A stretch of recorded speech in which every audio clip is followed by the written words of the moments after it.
Good morning, everyone who is in the room and to our audience online. Thank you for joining us on this kind of cold, blustery, wet day.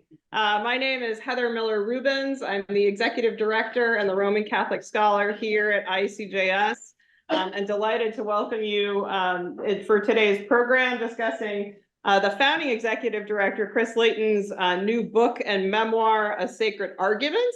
I'm just thrilled to have Chris Baltimore with us today. So our format today, Chris and I are going to have a conversation for about 40 minutes or so, followed by an open Q&A from the audience. Those who are on Zoom are welcome to use the Q&A app Slido. That's slido.com. It's going to get dropped in the chat. You don't need the app. You can just go straight to the website, and you can use your regular web browser. So when you're looking for the event code, it's 963262, and the number is also in the chat. And all of your questions are going to pop up on my phone. This is today. And if you like a question that somebody else asked, you can upvote that question so it rises to the top. But we're also going to allow folks in the room to ask questions as well without using the app. And I'll try to repeat them for the online audience. So after the program, if you're in the room, books are available, and Chris is kindly willing to sign them. And so if you want to stick around for a few minutes, we invite you to do so. And for folks who are online, if you'd like to purchase a book, we will put a link in the chat and also provide you with a 40% discount code for the purchase. So without further ado, my great honor to introduce Chris. Chris, founding Executive Director of ICJS and my predecessor in the position. He held this position from 1987 until 2016. He served as ICJS's Protestant Scholar until his retirement in 2018. Chris is a graduate of the Theological Seminary and has a doctorate in philosophy and education from Columbia University Teachers College. He is an ordained Presbyterian minister who began his career here in Baltimore as a chaplain in the chair of the religion department at the Gilman School, which is where he met Charlie Obrecht and began a collaboration that would result in the founding of ICJS. These days, Chris and his wife are enjoying their retirement in New Harbor, Maine. And of course, Chris is the author of the book that brings us together today, A Sacred Argument, Dispatches from the Christian, Jewish, and Muslim Encounter. So thank you, Chris, for joining us. Well, it's a treat to be here. And a number of people have asked me, why in the world did you write a book? Didn't you have anything better to do in retirement? Actually, writing a book is quite an accomplishment. I can remember being told a story of a rabbi who had recently retired, and the congregant came up to him and said, well, what are you going to do now that you've retired? And his response was, I hope to finish my book. And the congregant said, my gosh, I didn't know you were writing a book. And he said, no, I'm just trying to read one. So, why would I devote so much time, energy into crafting a book? Didn't I know how to retire properly? In point of fact, I was haunted by a number of questions that just didn't seem to go away. Indeed, have been inflamed by events that are occurring not only here in the United States, but around the world. And one of the first events that we held at the ICJS featured a scholar by the name of John Gager. And John Gager at the time was the head of Princeton's religion department. And he posed the following question. Is it possible for a religious tradition to think a new thought? In other words, do our religious traditions work so hard at preserving the so-called positive faith that there isn't enough energy left over to make adjustments and to be nimble in adapting to new conditions? Well, I asked myself, well, when was the last time I had a new thought? And I don't mean a new thought like, is my deodorant working? Do I need to replace it? Is there some other kind of new item that I need to add to the repertoire? I mean a new thought that requires a shift in the way in which we see and interpret the world. And the new thought that John Gager was pressing is it possible for Christians to go about understanding themselves and their place in the world without building their own affirmations on the negation of Judaism and by extension, the negation of other religious traditions? Does Christianity need to lay claim to the whole playing field and behave as though there is only one absolute and certain truth? And if you're not on board with that, well, you're in bad luck. So that was the question that laid claim to me and that animated a fair amount of the work that has occupied me in the crafting of this book. I'll stop there and you can start interrogating me, Heather. So you actually begin this book with an imagined conversation with Rabbi Joel, where he asks you why you want to write this book. And in this imagined conversation, Rabbi Zaiman instructs you to, quote, tell a story that would make you squirm and to tell a story that makes uncertainty come alive, unquote. And I was really struck by this opening because so many stories that we tell are written to convince, to instruct, to illuminate, but not many stories are intended to make you squirm and to sit with uncertainty. And so I just wanted to know why you wanted to make yourself and the audience squirm. Some people learn things by gradually leaning into them and becoming conscious, aware, and responsive to the shifts that are all around us. Others of us need to be whacked upside the head with something that really knocks us off kilter. I'm the sort of person that needed to be disrupted in order to take on a new thought. And interestingly enough, with Joel Zaiman, who became such an important figure in my life and shaping my imagination and extending my horizons, he would frequently make allusions to Abraham Joshua Heschel's quote, that embarrassment is the gateway into the spiritual life. And I couple that with another comment made by a rabbi named Yitz Greenberg, who said, I don't care what religious tradition you belong to, as long as you're embarrassed about it. Which is another way of saying every religious tradition has to come to terms not only with its glories, but with its shortcomings, its faults. And that entails disruption.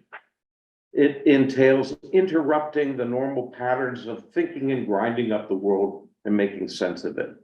So that's the kind of, if you will, squirming that was requisite as far as Joel was concerned, for me to come to grips with legacies of religious traditions that are defining themselves in adversarial opposition to each other.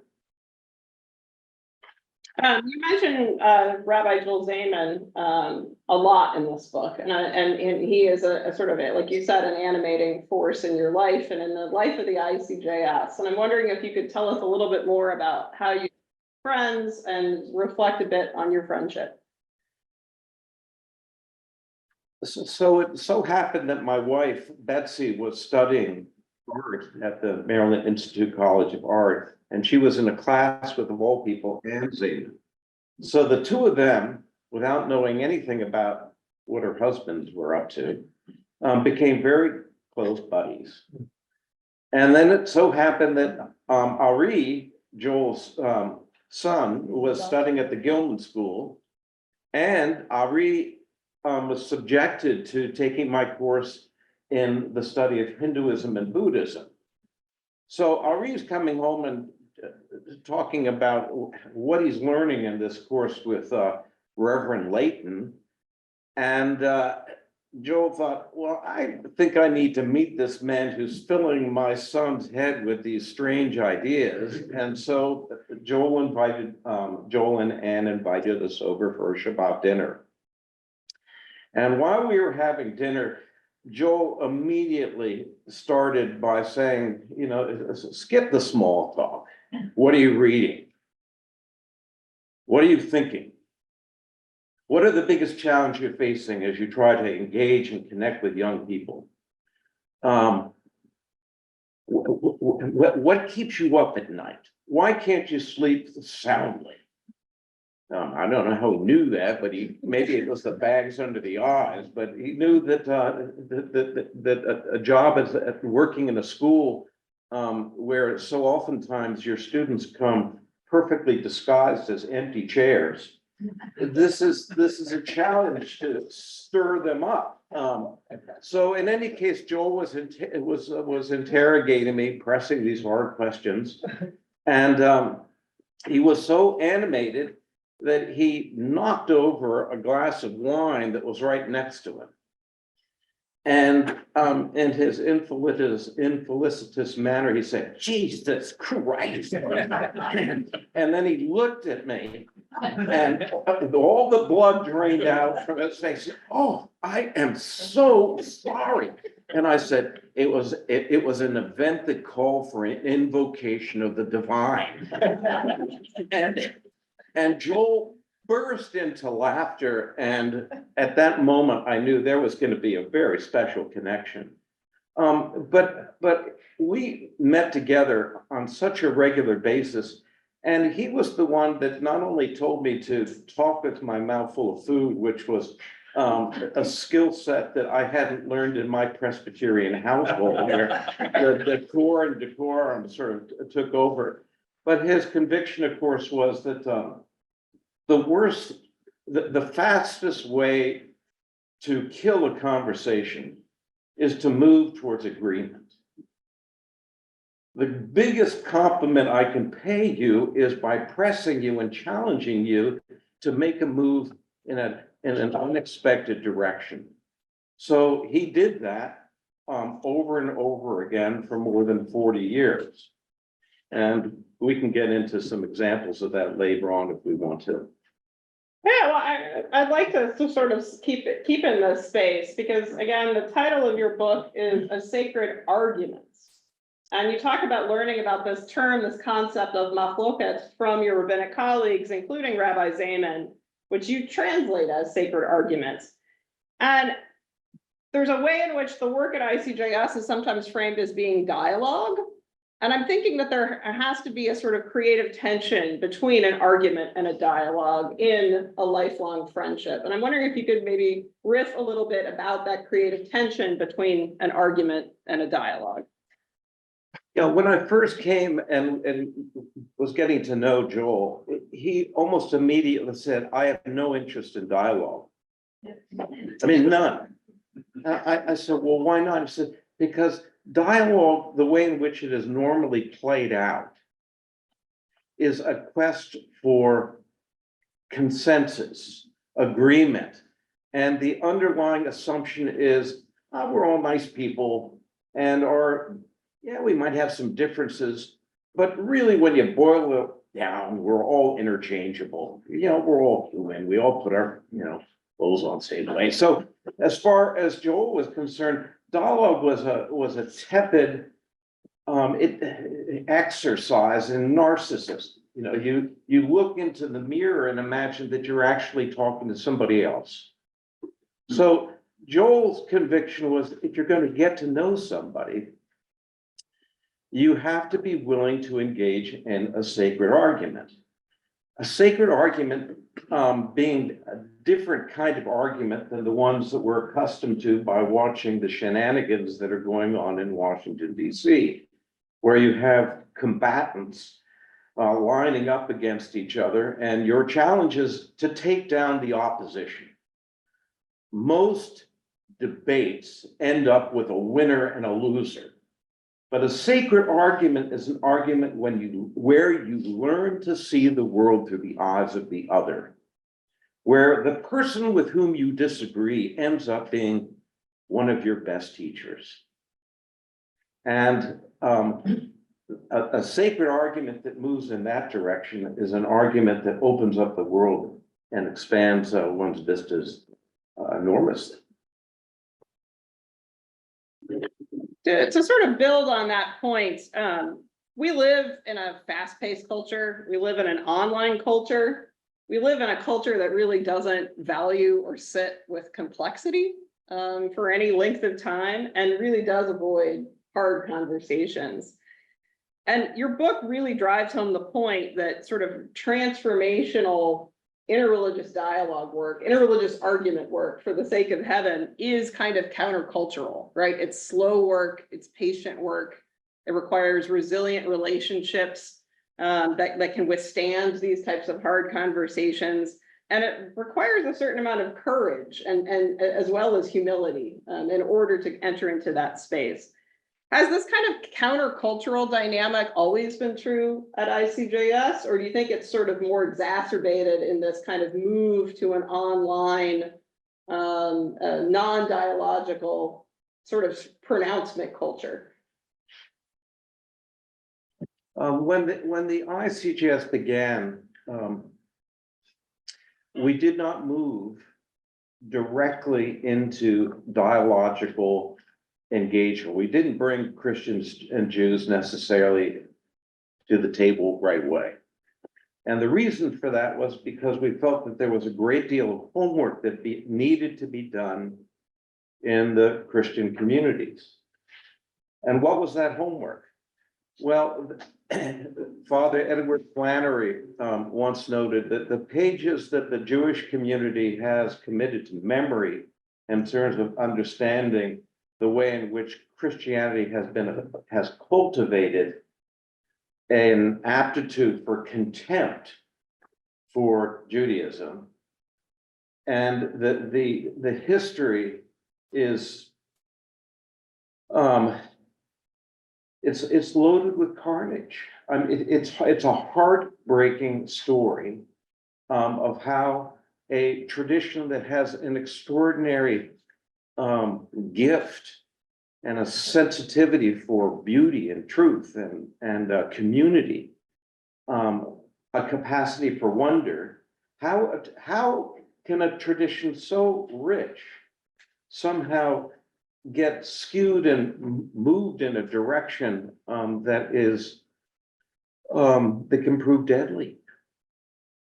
This was a haunting question for many of the Christians. We had 12 different Christian denominational groups meeting once a month for 3 years, studying and trying to learn a history about which most of us learned nothing when we went through seminary. When I went through seminary, I'm embarrassed to say there was not an imam, there was not a Muslim scholar, there was not a rabbi or a Jewish scholar that attended and taught a single class. We lived in a bubble.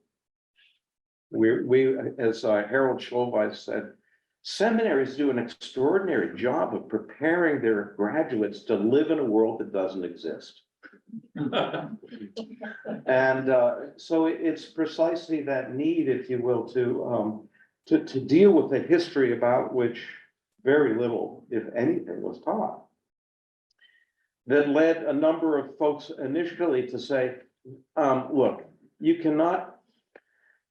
telling me the Christian tradition has been a carrier of contempt for Jews and Judaism?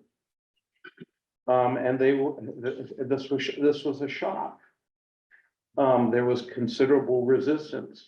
So Heather, does that shock still occur? I think so. I mean, quite frankly, it seems to me that we, if anything, we live in more bunkered worlds now than was the case when I was here. I remember we had events at the ICJS actually held at Hisakamunah or Bethel or some other, Har Sinai, where we had 1,000 people from the city come out. And they were disrupted. They were challenged. They were called upon to think a new thought.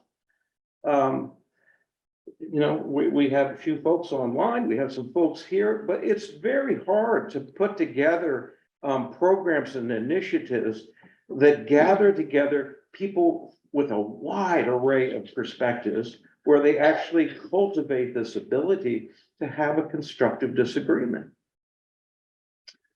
So, yeah, you've caught me at a rather bleak moment in terms of my appraisal of what's going on in our world and what's happening and what we're passing along to our children and grandchildren. To kind of keep in this space, I feel like a huge part of your book, you talk about the challenge of attentive listening, and what does it mean to actually, the term that I like to use now is to develop kind of interreligious ears, right? To hear your tradition in a way someone outside your tradition might hear it, and what kind of becomes possible when you get a set of interreligious ears. And there are a couple of stories, 3 examples that I think highlight this from the book that I wanted to highlight.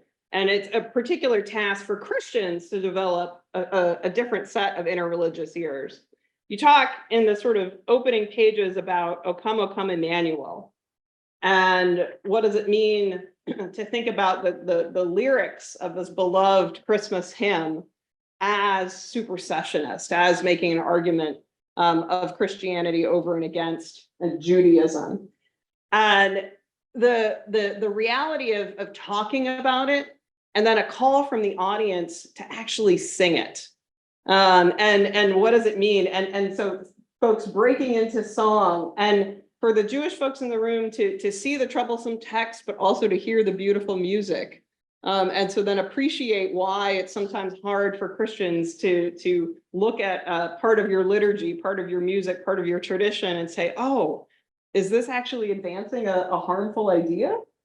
But it's so beautiful at the same time. And you do this in another couple of ways. Actually, a lot of them are music-based, which I thought was really, really interesting. You talk about Bach's Passion. And what does it mean to reinterrogate Bach's Passion and the role that it plays in sort of Lenten and Easter liturgies, and we're now in Easter season, and how that can exacerbate problems. And what does it mean to have Bach's Passion played not in a church, but in a concert hall, right? As an example of excellent choral music. Can Bach's Passion be saved to a certain extent, or should it be removed? Should we not be playing this type of music in public spaces? And I think that actually translates to our contemporary language of cancel culture, right? What does it mean to say, has Bach been canceled? And I think that would be sort of a translation to today. But you also talk about the Gospel of John, and what does it mean to hear the Gospel of John in an interreligious room? And that if you know that a Jewish person, I'm again the Roman Catholic scholar here, if you know a Jewish person sitting next to you and you're listening to this gospel text that's sort of washed over you since you were a kid, what does it mean to hear that text anew?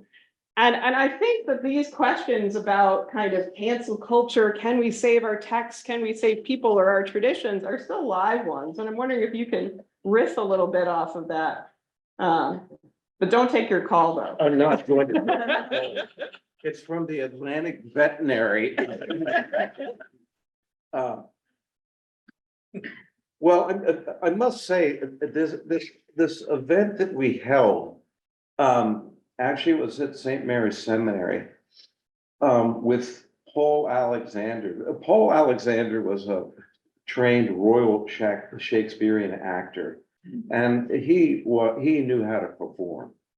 He had committed the entire Gospel of John to memory, and he was performing it in the basement of St. Vincent de Paul Church, where Dick Lawrence, some of you may remember, Dick was the revered priest.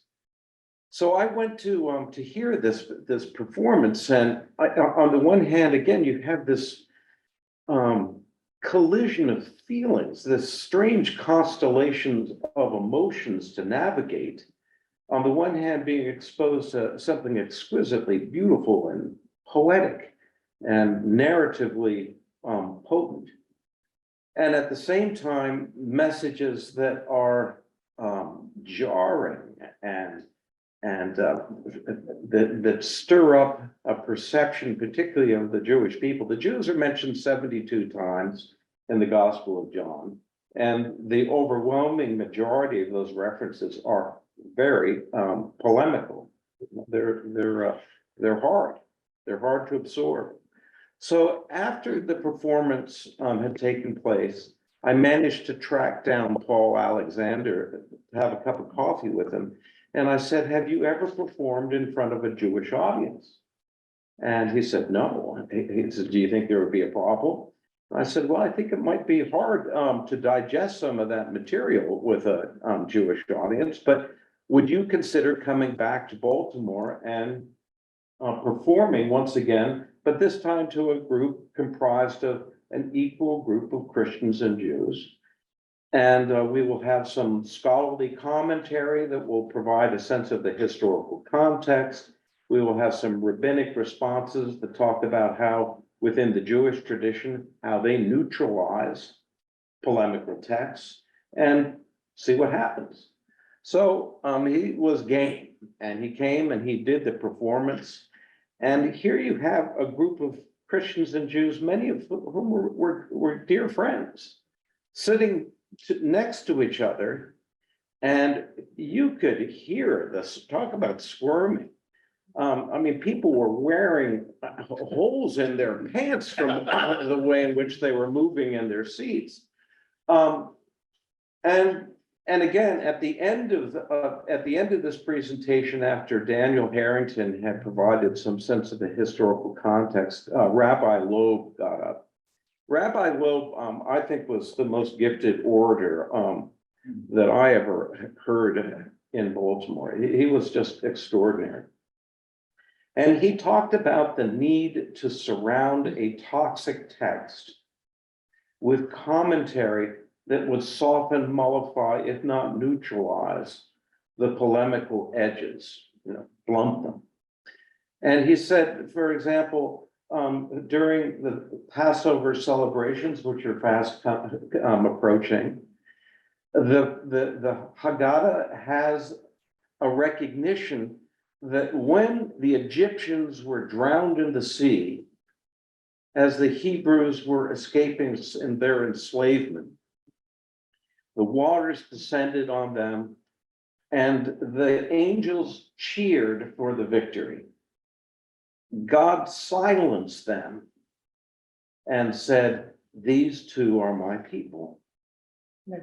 It is precisely that capacity for empathy that seems to me to be imperiled in the times where we're living right now. I can't tell you how heartbreaking I find what's going on in this country in terms of the polarization that's occurred, but what's happening in response to Ukraine and the Gaza war, that we have fallen into a ahistorical binary way of thinking where we simply seem to be incapable of nuance. And as a result, they're good guys and they're bad guys. And violence is valorized as the means by which resolution is achieved. I can remember Diderot has a line that goes like this: "Man will only be free when the last king is strangled with the guts of the last priest." And violence is seen as a kind of cleansing elixir, a narcotic that you get addicted to because you assume that somehow violence is the appropriate, indeed the only way of overcoming conflict. And as I flip through Netflix and as I'm scouring to find a movie to watch, over and over again, I see films that are just imbued with bloody confrontations that again are operating on the assumption that these two warring factions can only come to some sort of equilibrium if one can not just cancel out the other, but eliminate. And that pattern, when it is filled with religious sentiment, becomes the basis of the sort of holy war that erases the distinction between the warriors, the military, and civilians. So holy wars, and Matt can speak to this with far greater insight and background than I can, but when conflict gets recast as holy war, look out, because there are no innocents.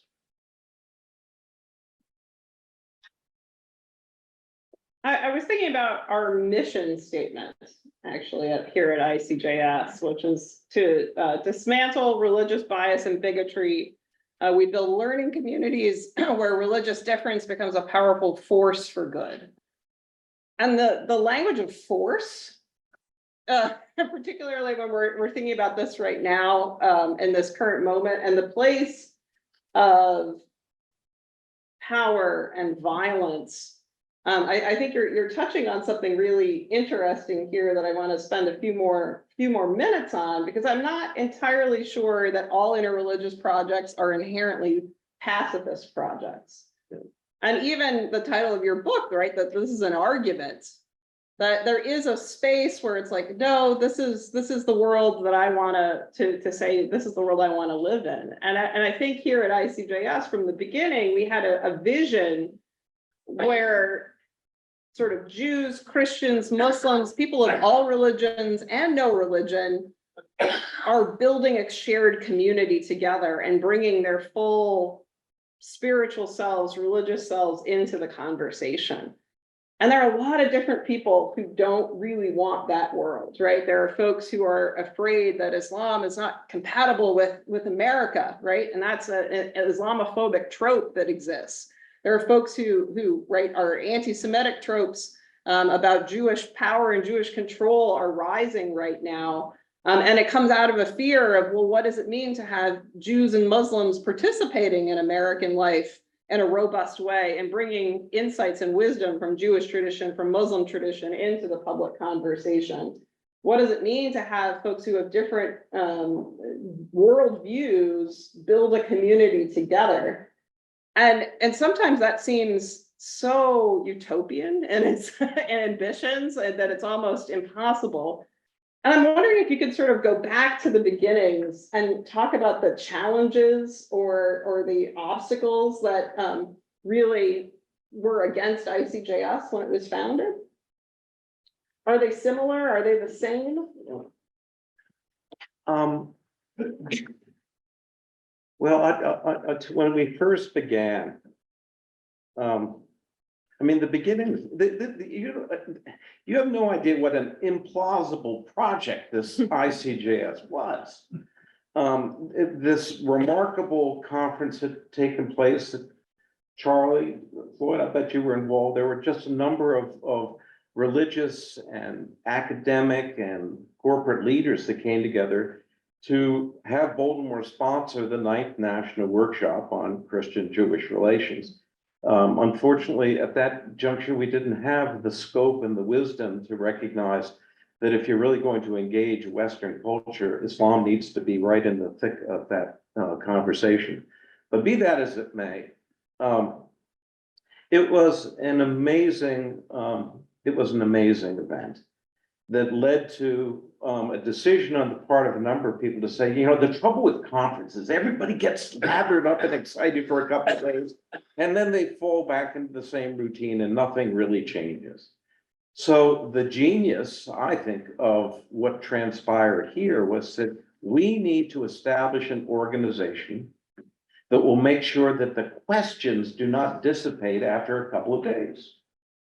So funds were raised. There was a place found on the top, the third floor of the Brown Memorial Presbyterian Church Parish House, which was to be the office. And one person was hired primarily to make sure that the garbage cans were emptied. And that person was me. I had a telephone, didn't have a computer, didn't have, I mean, there was not a whole lot. But I must say, when it came to outfitting, I was talking to Arthur about this last night, when it came to outfitting the ICJS, we had to get furniture. Now, I'm a Scots Presbyterian, so I found out about an auction. And I was able to get all the furnishings for our office, desks, chairs, tables, the whole thing, for $471 at this auction, because Chicken George had gone out of business, which meant that any and everyone who came to visit the ICJS could be treated to the aroma of French fries and fried chicken. It was a great selling point for the ICJS. So, not knowing what I was going to do, I would knock on doors, and if somebody would let me in, that was a great thrill. So I knocked on a lot of doors of rabbis, and I said, look, this organization started, and we're really excited about this, and what would your vision of the ICJS be? What would you like to see us tackle? And there were three things that came up in virtually every conversation. One, we really need to have the roots of anti-Semitism and anti-Judaism exposed, confronted, and addressed, because our community is far more vulnerable than any of you Christians have a clue. The second thing is with this is a time when a number of Soviet Jews were coming to the U.S. and there were also other movements underway that imperiled younger folks and new immigrants who didn't have great grounding in Judaism, and many of them were being lured into churches and told that they were welcome and that this was where they'd really be able to find their true identity. So the question was, can you do something to put the brakes on some of these evangelical efforts that are imperiling a beleaguered and vulnerable minority?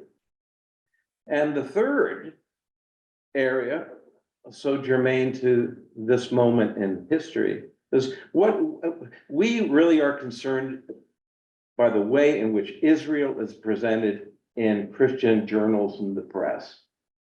And frequently, Israel is being represented purely as a colonial power, that it has no real legitimacy. And we think that this denigrating portrait of Israel is if not an overt, a clandestine way of attacking the Jewish people. So we want you to do that. And on the way out, I would turn to them and I said, well, is there anything that you think the Christian tradition might positively contribute to the Jewish community? Is there any wisdom? Is there any sense of beauty, any sense of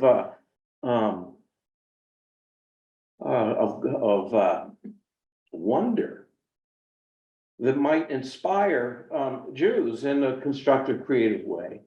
And the response, again, almost uniform, was, look, Christianity leans on Judaism. Jesus was a Jew, and you need to constantly make reference. Christians have never been able to think about themselves without, in one way or another, making reference to Jews. It's not possible. So tell me, we're incredulous that somehow you might even have the idea that Christianity has a contribution to make to our Jewish tradition. And the extraordinary thing that happened over time was, as Christians began to wrestle and really struggle with their own legacies of anti-Judaism, rabbis and others began to say, you are dealing with the challenges around religious pluralism, and there's a whole range of responses. Perhaps we in the Jewish community also have important work to do in terms of conceptualizing and formulating responses that are far more historically nuanced and that also take into consideration the fact that you really can't divide the world into the binary terms of they're Jews and then they're non-Jews. There is no such thing, I believe, as Christianity. There are Christianities, and as we can see right now, they're not necessarily getting along very well. The same thing is true of Judaism. There are Judaisms. Jacob Neusner used to really try to hammer home this point. There are Judaisms. So there are tensions and rivalries being played out as the soul of each tradition is being claimed by incompatible folks. Coming back to the original question, the obstacles, the challenges that we faced in large measure had to do with breaking the stranglehold of assumptions that we had about the other and being open to the surprise that comes from seeing the world through the eyes of others. Being cognizant of the time, I wanted to have an opportunity for folks here in the room to ask Chris some questions, as well as folks online. I'm going to pull up the Slido app just to remind you for our online audience. The Slido code is 3963262. It's also in the chat. And so if you'd like to submit a question, it will pop up here in my phone. But why don't we turn to the room first? Does anyone have a question for Chris? And I will repeat your question so that the folks online can hear it. So this is not really a question, but to add on to what Chris just said.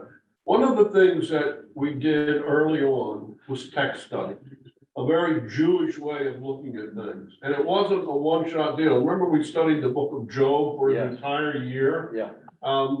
That was enlightening to me as a rabbi. Yeah. Because it gave me an opportunity to hear a different perspective on the same text that was sacred to both traditions. Yeah. And I think that was very, very valuable. I'd love to see us do more of that. Yeah. That's just my comment. Well, thank you, Floyd. You know, at one juncture, when we were trying to figure out a way to really excite and connect with the rabbinate here, we thought it would be a wonderful opportunity for them to explore the concept of the Trinity, the incarnation, and a few other doctrines that have been formative for the Christian imagination.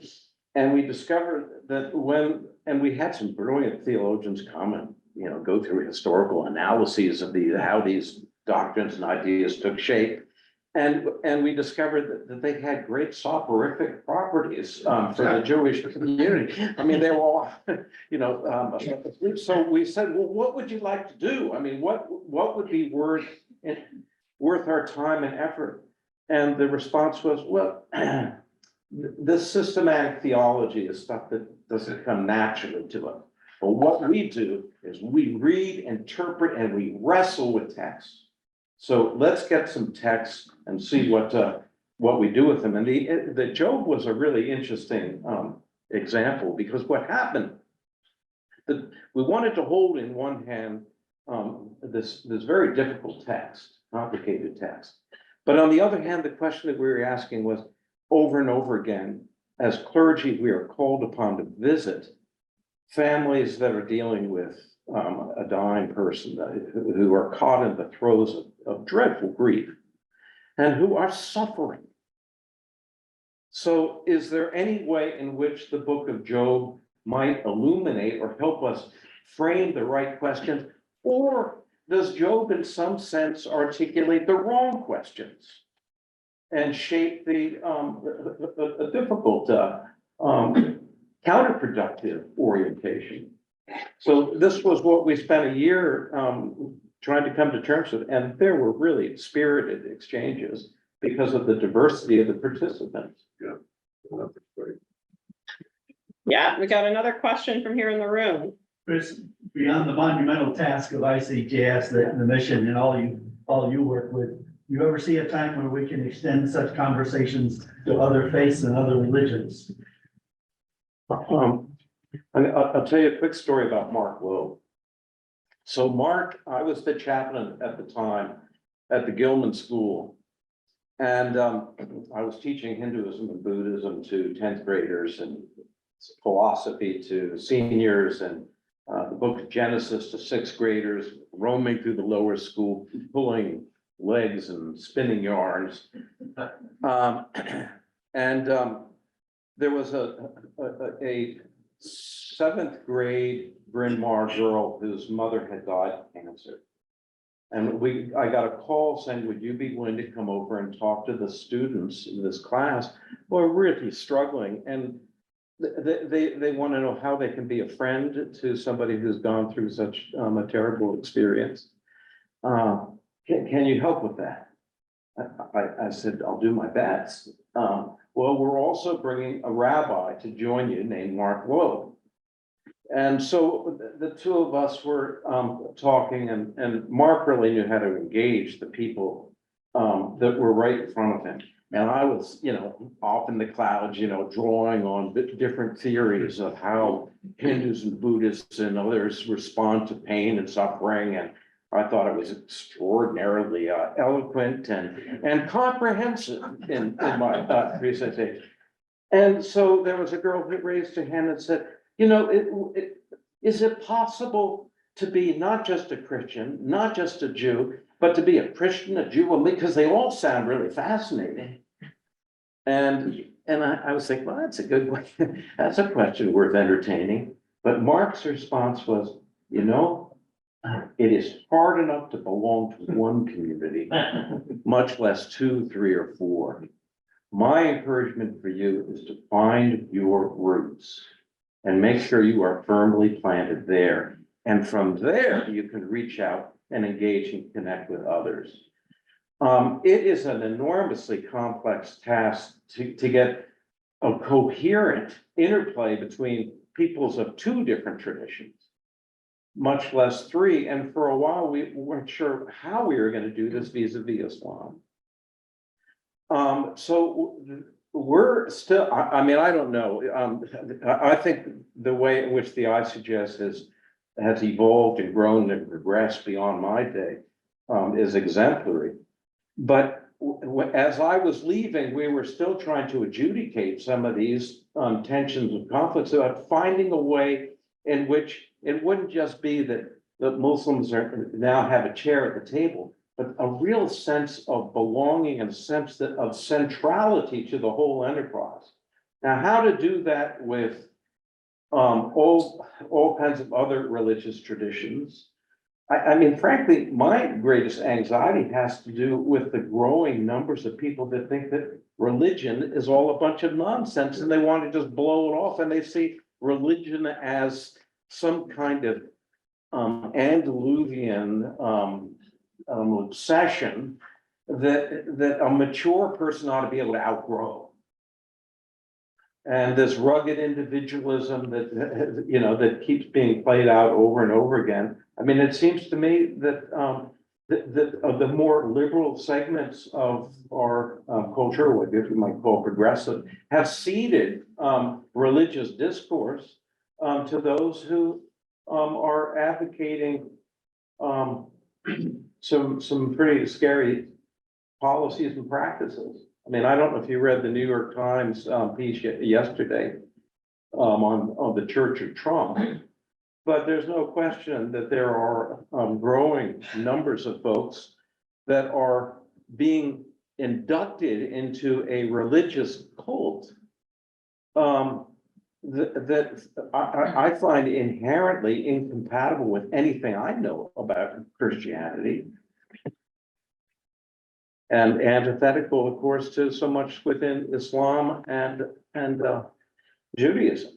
So I think that one of the great challenges is for us to be able to engage folks who have become disenchanted, disillusioned with any kind of religious affiliation, and don't even want to pursue the big questions that have animated religious communities for so long.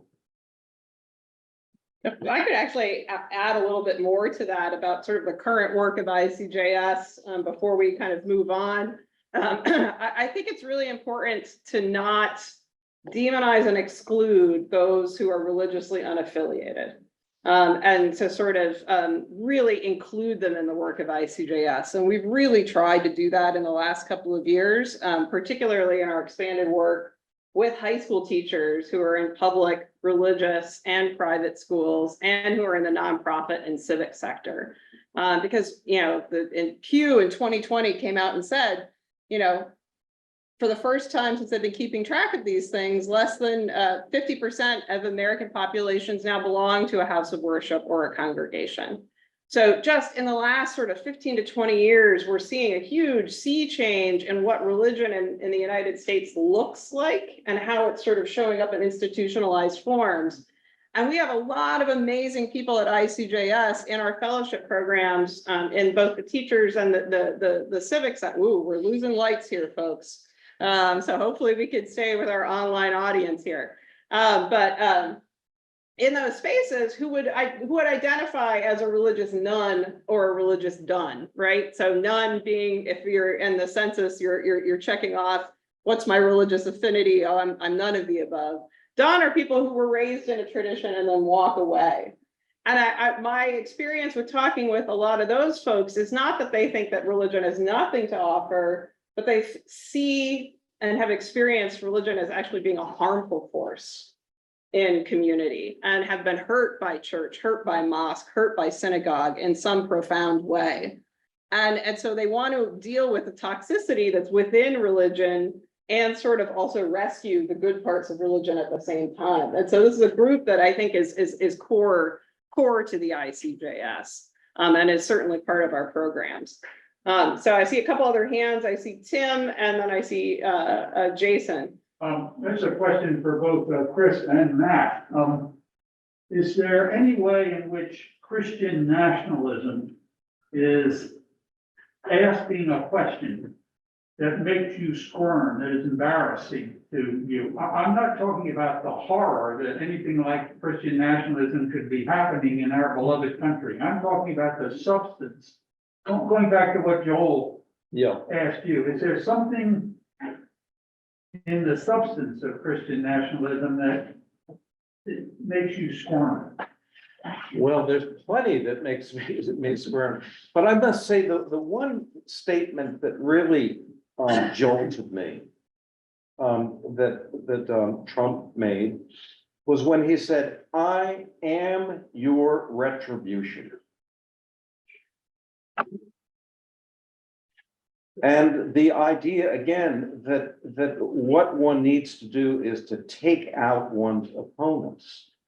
It just struck me that in a climate where hostilities are so out of control, and where the polarization on both the right and left makes so difficult any kind of coherent, compassionate, empathetic engagement, to frame a campaign as a campaign with retribution at the center struck me as a profound betrayal of the Christian tradition. Now, that's not to say retribution can, to be sure, be placed in God's hands.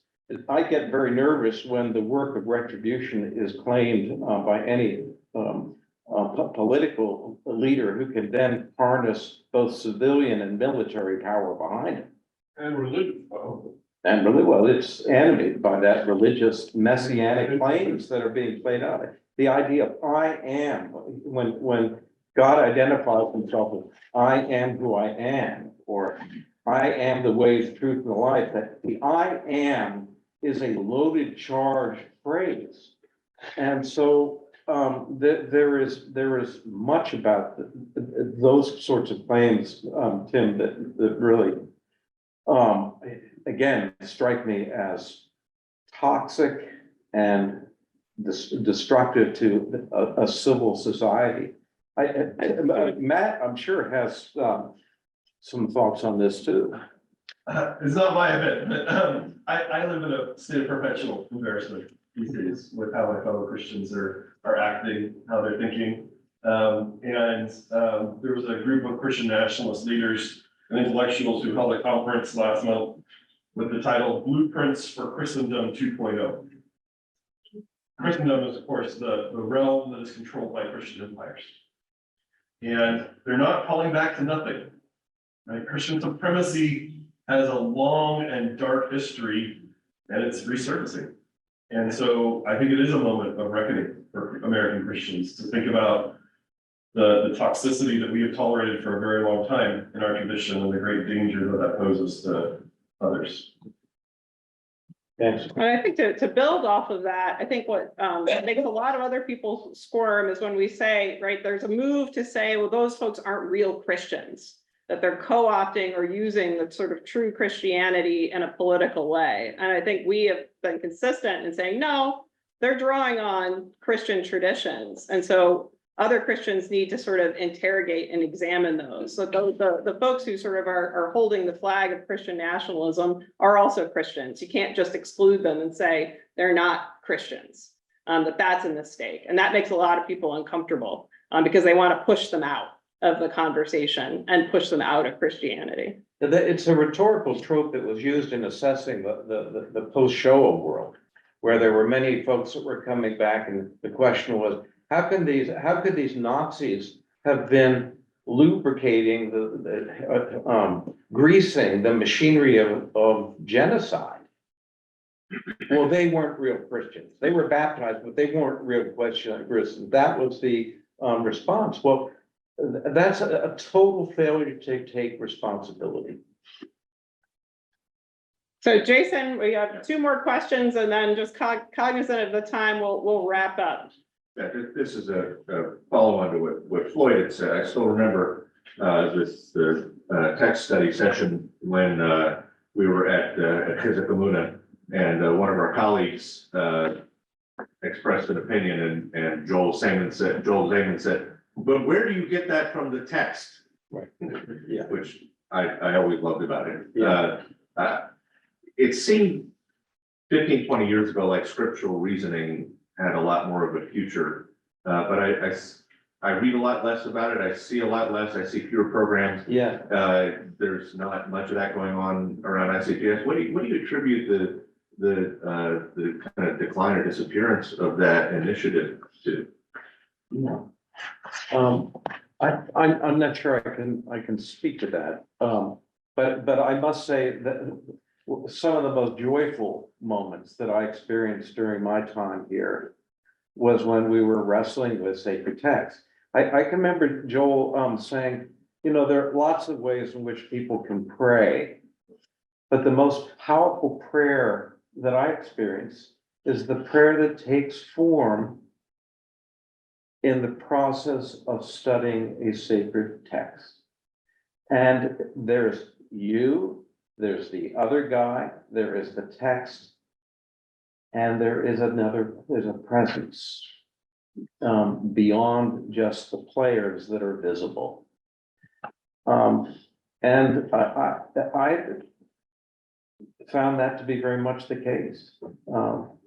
So I mean, I think that I hope there will always be opportunities for that kind of engagement, that kind of scriptural engagement. But you're right, I'm not hearing a lot of, I'm up in rural Maine, so what do I know? But I'm not hearing the same kind of excitement around scriptural reasoning that Peter Oakes and others were into. I don't see articles written about these kinds of encounters much. I think it's a loss and hopefully can be recovered. And our final question here. Okay, this is more of a comment. First of all, thank you, Matt, for all you have been doing, especially the three-part series. That was terrific. And thank you for coming down to the big city. Yeah. Back to the big city. Anyhow, my comment simply is that I have been blessed in a way, you might say, with the classes of Father Bob Albright, Yes. that he teaches at Osher. And one of his classes is the Jewishness of Jesus. Mhm. And as you know, he is as much a Jewish scholar as he is a Christian scholar, if not more so. But it does, you were sitting there thinking, wow, you know. Yeah. I've always recommended to say John Wesley died as an Anglican, you know, where Jesus died as a Jew. Yeah. And we have to appreciate that background. Yeah. So anyhow, the little commercial there for Father Bob's classes. Yeah, I'll do an ICJS plug. My colleagues, Zainab and Ben actually taught a Muslim and Jewish encounters with Jesus a few years ago. That's now available on our YouTube station, where you sort of talk about Jesus as a Jewish figure, but Jesus also as a prophetic figure. And it was a really wonderful class to be a part of, because it's disorienting, makes Christians squirm when you sort of think about Jesus not as necessarily a divine figure for other folks. But then what does it mean to then reclaim Jesus as divine, as a Christian, after having encountered the Jewish Jesus and the prophetic Jesus at the same time? And so that sort of place of incarnation of dogmatic Christian theology and interreligious encounter is something we really value at ICJS. And I hope everyone will go to the YouTube sessions to look at that as well. So I want to give Chris the final word here as we wrap up our program. The final word sounds pretty, a terminal word, a dying gasp or something. I want to thank you for being here and for supporting an enterprise that is daring, that's still on the move and evolving, that very much benefits from the creativity that you all bring to the table. And it's been the great honor of my life and career to be at the table with you. And Charlie, this book never would have gotten written without your nudging. I will always forever be grateful to you and Peggy and all the others who believed that something new was possible, and that we didn't simply need to replicate the same old mistakes over and over again. So it's hard to find hope that you can grab hold of these days. But I think the ICJS is one of the great bright spots in our troubled world. So thank you all. I want to thank our online audience, and I believe that you have a link to purchase the book with a discount code in the chat. And we're just grateful for your participation online, and thank you for everyone in the room.